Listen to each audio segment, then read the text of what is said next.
माननीय अध्यक्ष महोदय, मेरी विधानसभा क्षेत्र का एक मात्र गन्ने का उद्योग शुगर मिल केशोराय पाटन लगातार 18 साल से बंद पड़ा है। उस पर मुझे आपने स्थगन के माध्यम से बोलने का मौका दिया, इस बात के लिए बहुत बहुत धन्यवाद।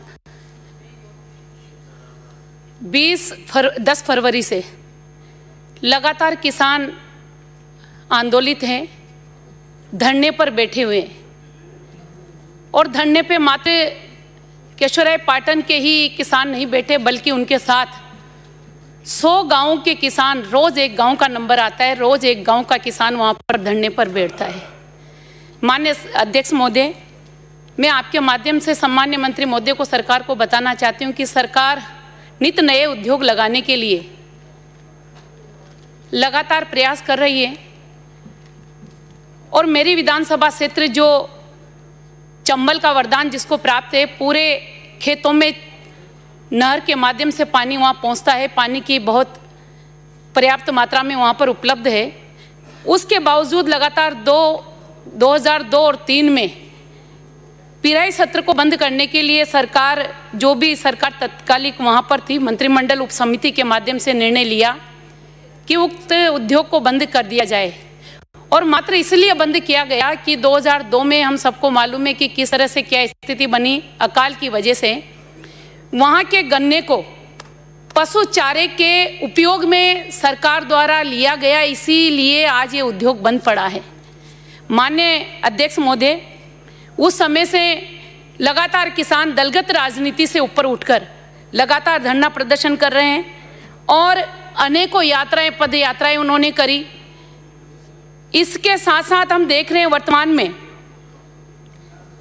इस शुगर मिल को चालू करने के लिए किसानों द्वारा कई संस्थाओं से उन्होंने पूरा इसका आकलन भी करवाया।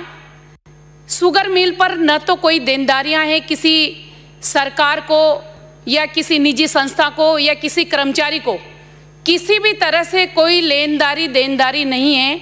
वर्तमान में सरकार के, हमारी शुगर मिल के पास, केशोराय पाटन के पास 170 बीघा जमीन खुद की है, संसाधन उपलब्ध है और 15 से 20 करोड़ रुपए वर्तमान में सरकारी के खाते में पड़े हुए हैं तब से लेकर अब तक। मुझे ये समझ में नहीं आ रहा कि आखिर में क्या दबाव है जिसकी वजह से हम इस शुगर मिल को चालू नहीं कर सकते। मेरा आपके माध्यम से सरकार से निवेदन है कि हम उन किसानों के बारे में चिंता करें जो लगातार धरने पर बैठे हुए हैं। किसान अपना काम छोड़कर वहाँ दिन रात धरने पे बैठे रहते हैं। कहीं ना कहीं सरकार ऐसा कुछ बीच का निर्णय करे या बीच का रास्ता निकाले जिससे किसानों को फायदा मिले, क्योंकि हमारे कम से कम 170 गांव ऐसे हैं जो गन्ने की फसल उत्पादन करने के लिए उन्होंने खुद ने संकल्प पत्र दिया है।